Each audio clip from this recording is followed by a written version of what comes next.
Hey everyone, welcome back to Behind the Veil. In this episode, we're going to go over the vastly different accounts of the first vision. Was it Jesus? Was it an angel? Was it God the Father and Jesus Christ as two separate beings? Did he ask to be forgiven of his sins? Did he ask to know which church was true? Did God tell him to start a church or simply forgive him of his sins? And why did he not write about the first vision in his journal until 12 years after the supposed vision happened? Stay tuned because this episode is going to be a wild ride through the ever-developing story of the most important event in Mormon history. We will only be detailing the first-hand accounts recorded by Joseph or dictated by him and then written down and transcribed by someone else. We're going to begin with the very first account of the first vision and the only account written in Joseph Smith's journal. The key to this account is that this is the one that was written 12 years after the supposed vision happened and bears almost no resemblance to the story told by the LDS Church to the members, so the canonized version of the first vision. As we dive into this key journal entry, we will review Joseph Smith's papers and other publications that hit the press during that same time to see what Joseph Smith and others actually wrote about the first vision.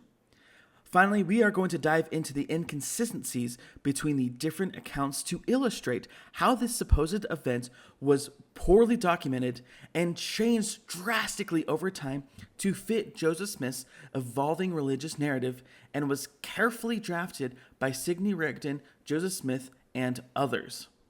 It is important to note that these first vision accounts are all found in the Joseph Smith papers. You can see right here on your screen. The homepage of the Joseph Smith papers, the second featured topic, talks about the different accounts of the first vision. So if you want to read these for yourself, go to josephsmithpapers.org and you can see them for yourself. Yeah, I think that's important to note that people can find these and that they are on the church website. So the first account that we will read is the account that was actually written in Joseph Smith's own journal. That's an important thing to realize here.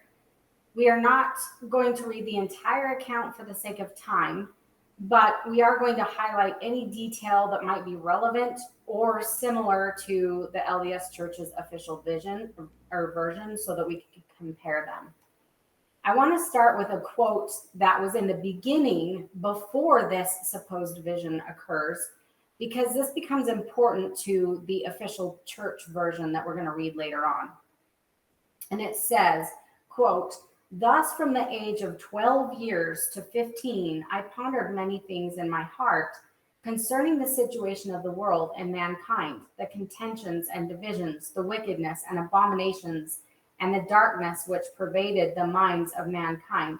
My mind became exceedingly distressed, for I became convicted of my sins, and by searching the scriptures, I found that mankind did not come unto the Lord, but that they had apostatized from the true and living faith. And there was no society or denomination that built upon the gospel of Jesus Christ, as recorded in the New Testament. And I felt to mourn for my own sins and for the sins of the world." So I just want to point out here really quickly that he's talking about from the ages of 12 to 15, that he already believes that there's abominations of people, that mankind had apostatized from the true and living faith, and that there was no denomination that was built upon the gospel of Jesus Christ. He already believed this by the time he says he was 12 to 15 years old. No first vision has occurred yet, but he already has this in his mind. So that's important for later. So we're going to move down to the actual vision portion of this that's recorded. And it begins, "Therefore I cried unto the Lord for mercy, for there was none else to whom I could go and to obtain mercy. And the Lord heard my cry in the wilderness. And while in the attitude of calling upon the Lord in the 16th year of my age," that's important, "a pillar of fire, like above the brightness of the sun at noonday, came down from above and rested upon me, and I was filled with the Spirit of God. And the Lord opened the heavens upon me, and I saw the Lord And he spake unto me, saying, Joseph, my son, thy sins are forgiven thee. Go thy way, walk in my statutes, and keep my commandments. Behold, I am the Lord of glory. I was crucified for the world, that all those who believe on my name may have eternal life. Behold, the world lieth in sin, and at this time, and none doeth good, no, not one. They have turned aside from the gospel and keep not my commandments. They draw near to me with their lips, while their hearts are far from me. And mine anger is kindled against the inhabitants of the earth, to visit them according to their ungodliness, and bring to pass that which hath been spoken by the mouth of the prophets and apostles. Behold, and lo, I come quickly, as it is written of me in the cloud, clothed in the glory of my Father, and my soul was filled with love. And for many days I could rejoice with great joy, and the Lord was with me, but could find none that would read the heavenly vision. Nevertheless, I pondered these things in my heart. So that is the 1832 account, and the only account that was written in any of Joseph Smith's journals. It is claimed that the first vision occurred in 1820, which Joseph would have been 14 at the time. But in this account, he is saying that he was 15 years old. Joseph Smith did not write this in his journal until the summer of 1832, which, as was highlighted earlier, is 12 years after this supposed event happened. And I find it extremely hard to believe that someone who physically saw the Savior Jesus Christ failed to write it in a journal for 12 years. This earliest account is very different from the official canonized account that the LDS Church uses. So I just want to detail the differences, and we are going to show a chart and go over all these differences later, so stay tuned for that. But in the 1832 account, as I pointed out, he already believed that mankind had apostatized from the true and living faith before he prays and before he ever has a vision. He claims that there was no denomination that was built on the gospel of Jesus Christ, and he comes to this conclusion before he goes to pray. So it was not Jesus that told him these things. He already believed them. In this account, he is 15 years old, not 14. He had already concluded that all the churches were wrong. There is no grove of trees. There is no evil power that seizes upon him. He cried to the Lord for mercy, and he only saw the Lord, or Jesus. The only thing that he's really told is that he's forgiven of his sins. There is no mention of which church is true. He doesn't ask that question, and Jesus doesn't say anything about it. He does talk about the evil abominations or whatever of the people, but he doesn't talk about none of the churches are true. And Joseph is claiming in this account that Jesus is stating that his second coming will come quickly. So this is very different from the canonized version. Yeah, and one thing I'd also like to point out that's very interesting in this account is the way that Jesus was basically phrasing it, how angry he was with the inhabitants of the earth and that no one doeth good, and his anger is kindling against the inhabitants of the earth. This is very harsh. Like, it's crazy that, I don't know, and like you said, how different it is from the canonized version of the first vision. Yeah. But the next account was written down in November 9th through the 11th of 1835.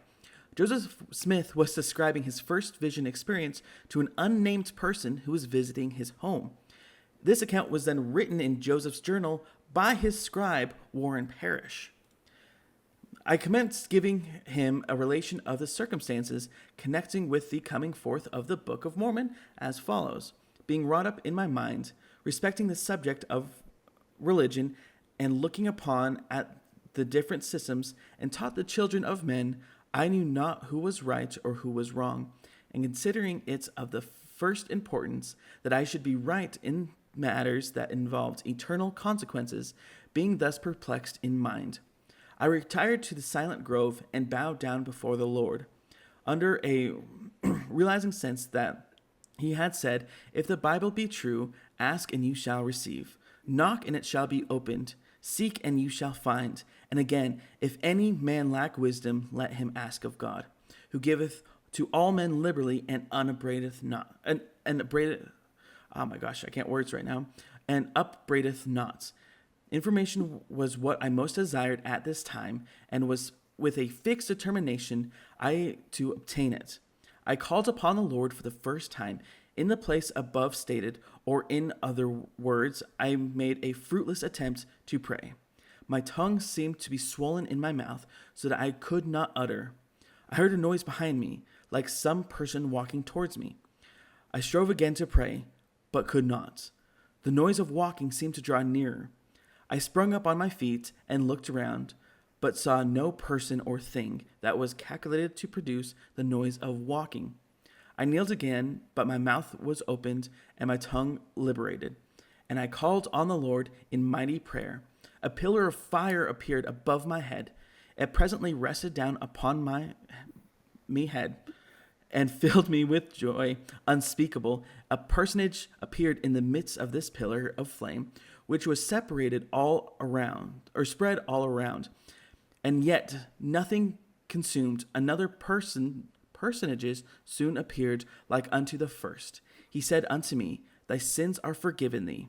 He testified unto me that Jesus Christ is the Son of God, and I saw many angels in this vision.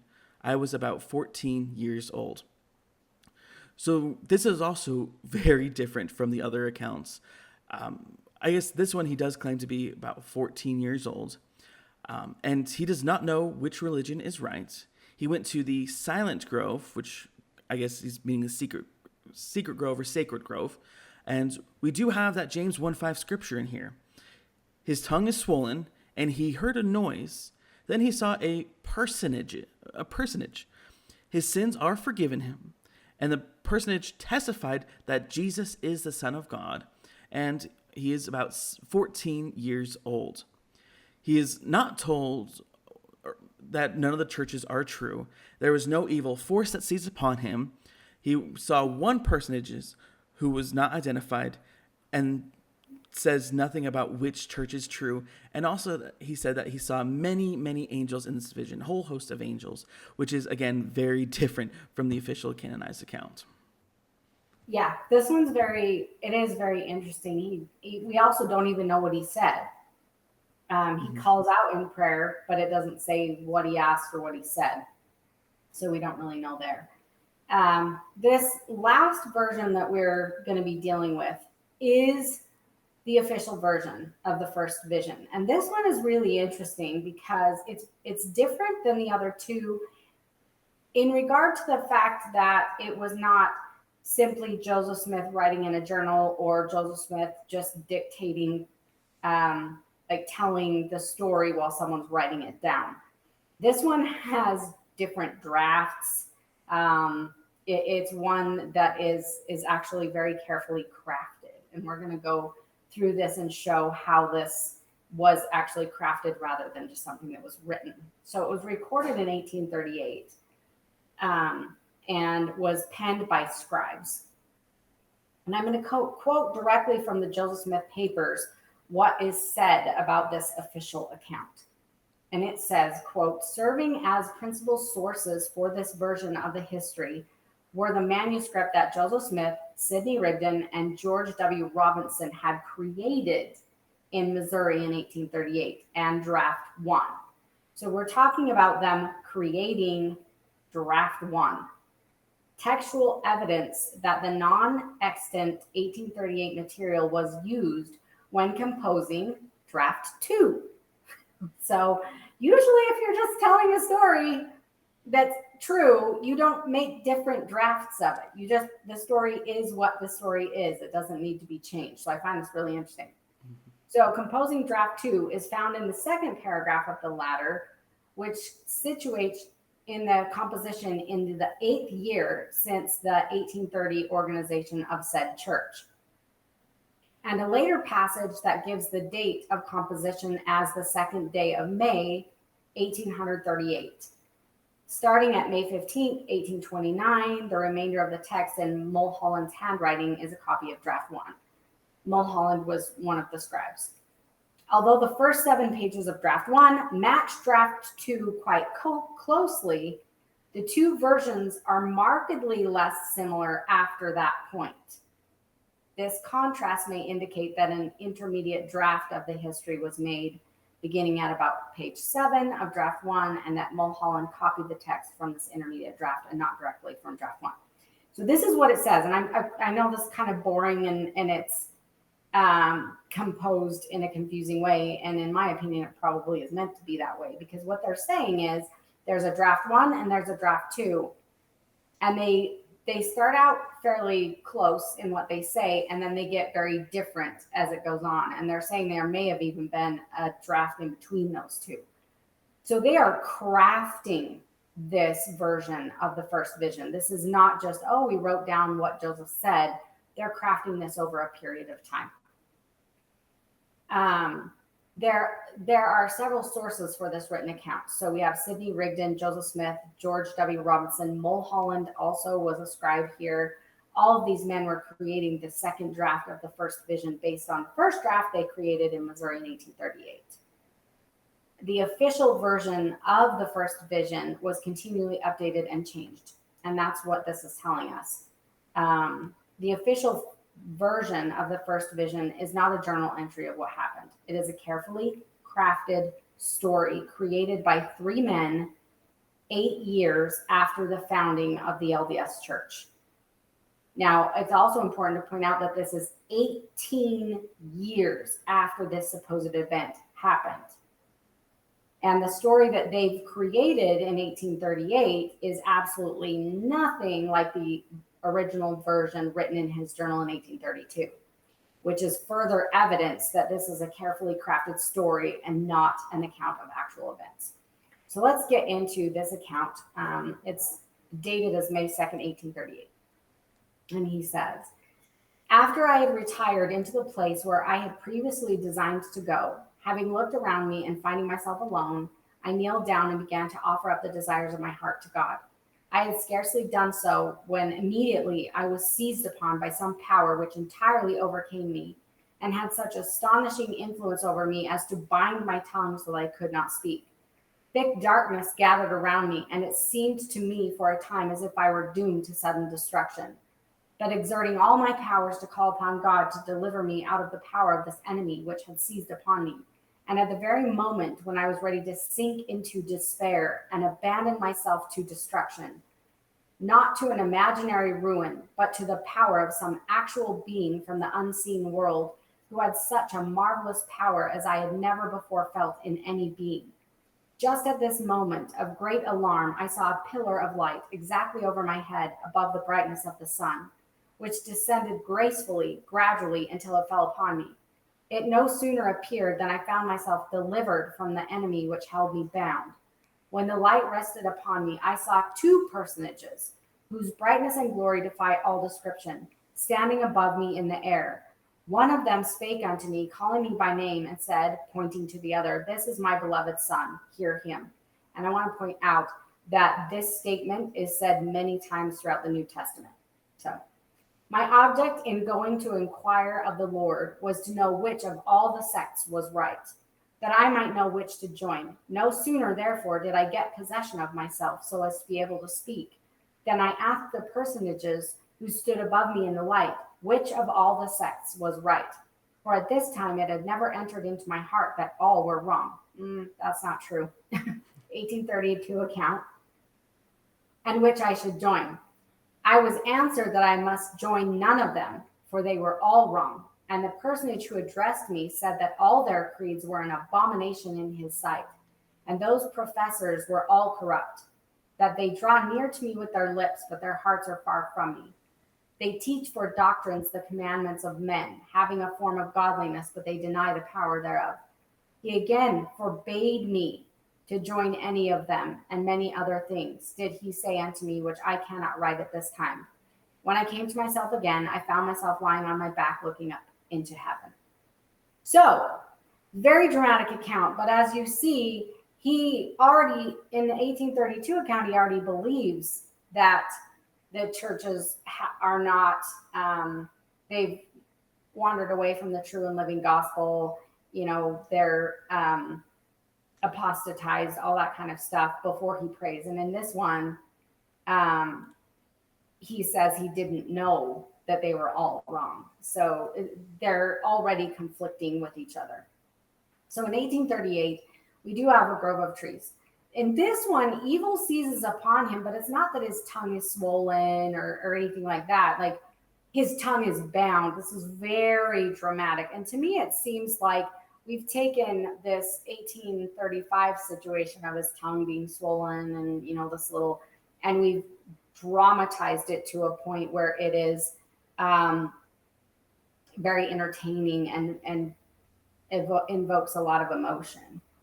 There's thick darkness around him. He fears that he is going to be doomed to sudden destruction. It's very dramatic. And then this pillar of light comes. In this one, we have two personages. One of them is God the Father, and one is Jesus Christ. And the issue with this is that at the time, the Trinity was the belief of Christianity, where God, Jesus, and the Holy Spirit were all one being, so to speak. And for lack of an easier way of explaining it. And that was what the Book of Mormon originally, in its original publication, it more pointed towards the Trinity. But as his doctrine kind of unfolded, he then splits it into two personages. The one says, "This is my beloved son, hear him." So another difference there. And he does ask in this one which church is right, which of course Jesus says they're all wrong, they're all abominations, and he is actually forbidden from joining any of them. If you look at the documented information on the Joseph Smith papers, the handwriting of this account is that of James Mulholland. And I think that it's important to understand that these are not journal entries. They were not written by Joseph Smith like members usually believe. These are documents that were written and crafted using many different drafts until the story fit the narrative that they wanted.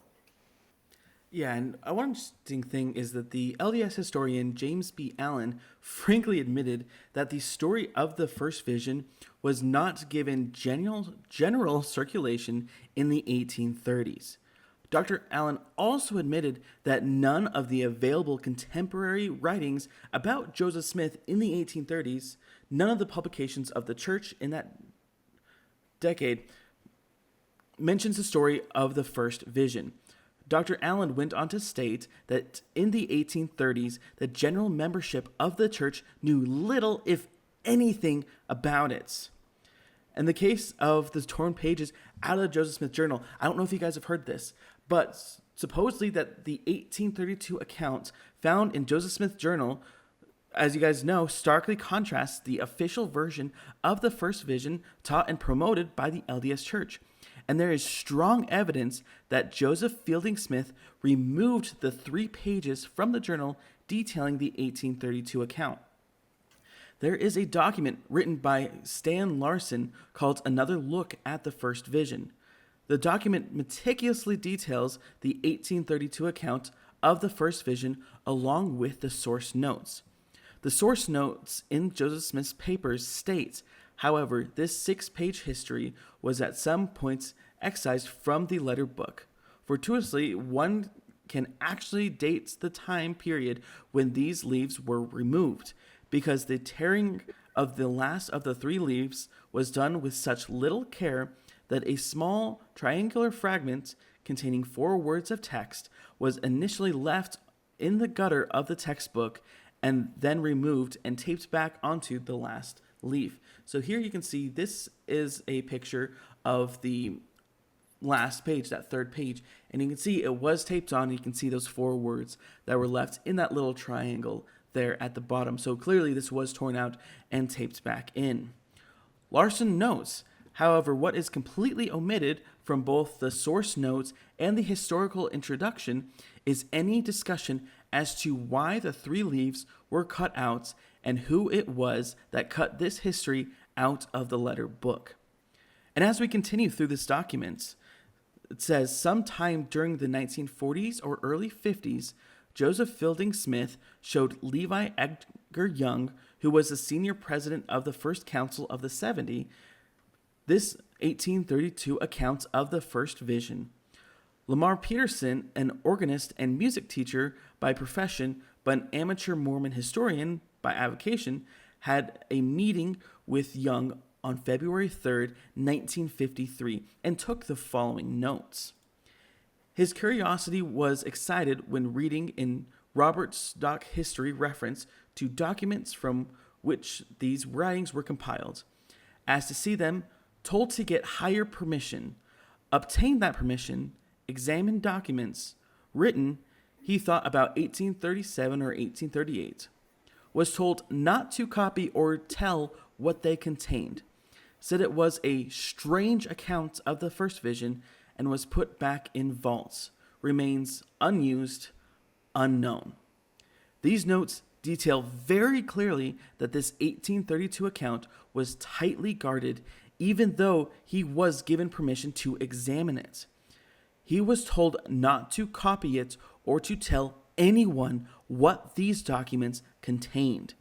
He wrote down that it was a strange account of the first vision, and it was put back in a vault and remains unused and unknown. This strange account he is referring to is the 1832 account of the first vision that we just went over a few moments ago. Yeah, this was something that really struck me in my deconstruction, was this realizing how much they hid the true history and how crafted all of it was. It was very nicely presented to people, when in reality it's this first vision is a hot mess.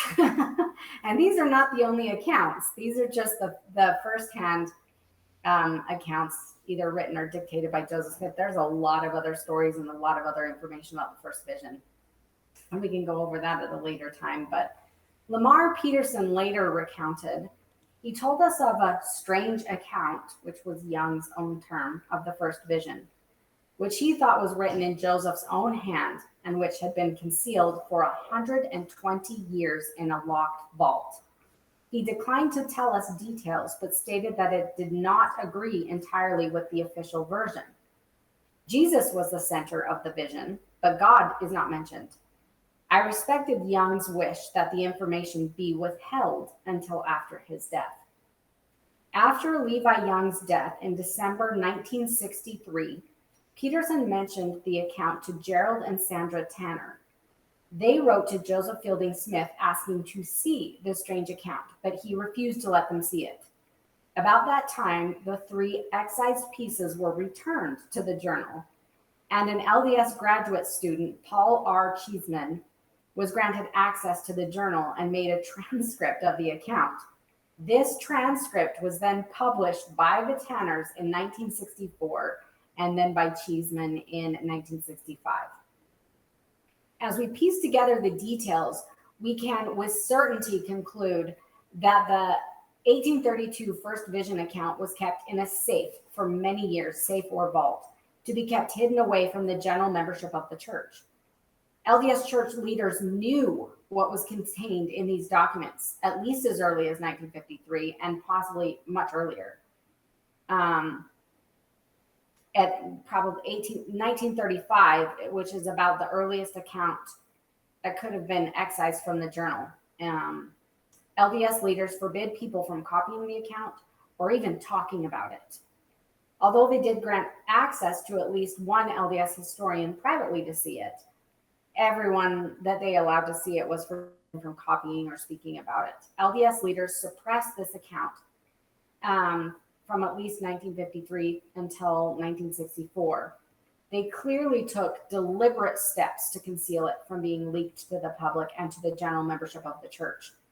The only reason that we have a record of this First Vision account is thanks to Peterson's mention of this to the Tanners and the pressure that they put on the church leaders to release it. Even though the Tanners published this account in 1964, it would take the church over 50 years to acknowledge the 1832 First Vision account in any official church material. And the reality is, is they probably never would have, but as the internet starts coming online and people can have much more access to information, it became more and more and more difficult for the church to hide a lot of this history. It's common for LDS apologists to claim that the differences between the various accounts are minor and nothing to concern yourself with. And this is exactly what I was told. I never looked into it because, like, oh, they're just minor details. I mean, you don't remember every detail. And I know personally active members today who have taken this explanation as acceptable, despite the fact that they've never actually read any of the accounts of the first vision. So they just believe what they're told and they don't even look into it any further. In the 1832 account, he already believes that none of the current churches are true and believes that all mankind has apostatized. It becomes clear that this isn't something God told him. This is something that he believed within himself. In the 1832 version, there is no grove of trees. There is no evil power. As you review the three accounts, it becomes very clear that this evil power story developed over time to make the story more dramatic. In both the 1832 and 1835 accounts, he does not pray about what church to join. Both of these accounts focus on forgiveness of his sins. The biggest discrepancy in these accounts, which in my mind completely discredits Joseph Smith's first vision entirely, is that it is completely inconsistent about what heavenly being shows up. In 1832, we have Jesus. In 1835, it's an unnamed personage that's speaking to him, but we also have hosts of angels. And then in 1838, it's God and Jesus as separate beings. If you have a vision where you are visited by a heavenly being, you don't forget what being it was. You don't forget whether it was Jesus or an angel or God and Jesus as separate beings. That is not a detail that you miss. And so we have this chart of the different accounts, and I'm not going to go over all of them, but it just to help you see how different these accounts are, where in one, he already believes that other churches are wrong, and then he says he's unsure. He's 15 years old, he's 14 years old, there's no grove or trees, then there is. The evil power is one that you can see the development of none to, some loud noises and his tongue is swollen, to the very dramatic evil power in the 1838 account. His prayers for mercy, or we don't know what he prayed about, to he's now praying about what church is true, which is very convenient if you ask me in 1838, because he's saying none of the churches are true. Jesus forbade me from joining any church, which essentially says my church is the only true church. That's quite convenient if you think about that. And then we have obviously the different beings. In the first two accounts, he's only forgiven of his sins. And then the last one is where he's forbidden from joining the other churches. And I find it interesting in the 1832 account that Jesus alludes to the second coming quickly, which Joseph Smith did also make prophecies about Jesus coming within the lifetime of the people that were living at that time. There's really with this, I think the biggest thing with these first vision accounts, first they suppress it. And I've actually heard, and I'm not going to give this person away, but I've heard from an active member who is very aware of what's going on in at BYU and what's being taught in Institute there, that I have been told that the church is now teaching a class on the difficult parts of the history of the church. And this person has told me that they are bringing up the different accounts of the first vision. But what they don't do is they don't actually have you read them all. They're not detailing all the differences. They're kind of skimming, oh, yes, there are different versions of them. And that's okay. And we don't remember all the details of things. And it's very much skimmed over. And this is kind of how they treat the members of the church with the history that is so problematic, is to just gloss over it. But what they're doing is they're trying to inoculate this younger generation to these things so that they don't look into it. Because if you look into this, as you see this graph here, it becomes extremely problematic. Yeah, it really does. Like, I was also talking to another member of the church, and basically what I was talking to him about all these different accounts and be like, okay, as a true believing member of the church, all these different accounts, what do you think about these? Why do you think they are so different? And without really reading any of them, he skimmed a couple of them, and he was like, well, all you gotta do is just read them, and if you don't feel a good feeling, then it's not true. Or if you don't feel a bad feeling, then it's got to be true. And that's how we justified the real account of the first vision, is if you don't have a bad feeling, then it's got to be true. And then he was making all these excuses for the other accounts, like you said about what the church is doing with that BYU class. They're all just basically saying, making all these excuses and saying all these kind of like false logic things where like, oh, if there's no bad feeling, then it's got to be true about the true accounts of the first vision. And if you don't feel a bad feeling about the other accounts, well, that's okay, because if you don't feel the good feeling, that means they're not true. They keep using this twisted logic to make excuses for these other accounts of the first vision. Yeah, it goes in a circle, Yeah. the bad feelings, the good feelings, and the LDS Church is really big on feelings. Mm-hmm. And one of the things that I have to point out with the whole like feeling the spirit and gaining a testimony in that um, is it becomes problematic when you ignore factual information in front of you for feelings. Mm-hmm. And the other issue is, as in psychology, we know of elevation emotion, which is just a natural thing that happens to us when we think or perceive that something is good. And I'm sure that that's a part of the way that we were created, that when we perceive something good, it gives us a good feeling. But for example, let me give you an example. If I have a video of a drug deal going down, okay, and these two guys come, and one guy's giving the guy something, whatever, and they exchange and they leave, and I create a narrative around this video that I'm showing you that this one man is giving money to this, homeless man. And I create this beautiful story around this drug deal. And then I show you the video. You could have people crying. Like, you could have a lot of emotion going on because people are perceiving in their mind, they're believing that this amazing thing is happening, that this man is giving money to a homeless man, and it's this sweet, tender story, when in reality, I lied to you. This was a drug deal. Do you see what I'm saying? And this is the problem with going only on emotion, especially when a narrative is being created for you first, and then you're being told, okay, I'm going to create this beautiful narrative that's going to create positive feelings in you, and then I'm going to ask you to pray about it or what feelings you have, and say, well, I have good feelings. Well, when you're talking about God and you're talking about, really good things, people are going to have good emotions, if that makes sense. And so what's happening, I think, with a lot of people, oh, I have a testimony of Joseph Smith, I have a testimony of the first vision. Yes, you do. But that's because of the narrative that has been created in your mind around this story, that you have positive emotions because it has been presented to you. I mean, we're talking God and Jesus are coming down to this man. It's this story that's been created for you. That's where the positive emotions coming from, not because it's true.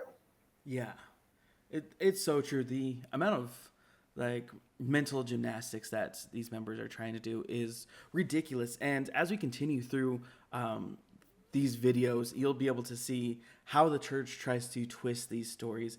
And you've seen it here with the first vision. We'll go over it when we talk about like polygamy. I've talked to another believing member, and when they're like, "Oh, God will make us like polygamy in the afterlife," I'm sorry, I don't want to be made to like polygamy, or so many things with the church history, just the mental gymnastics that the members go through, which I'm excited to go through in future episodes. But that's all the time we have for this episode. Make sure you stay tuned for the future episodes that will go over when we go over all these mental gymnastics. In 2 weeks, we are going to be going over the translation of the Book of Mormon and all the inconsistencies, all the changes, everything that happens with it. So make sure you stay tuned for that. But thank you so much for watching, and I hope to see you guys next time.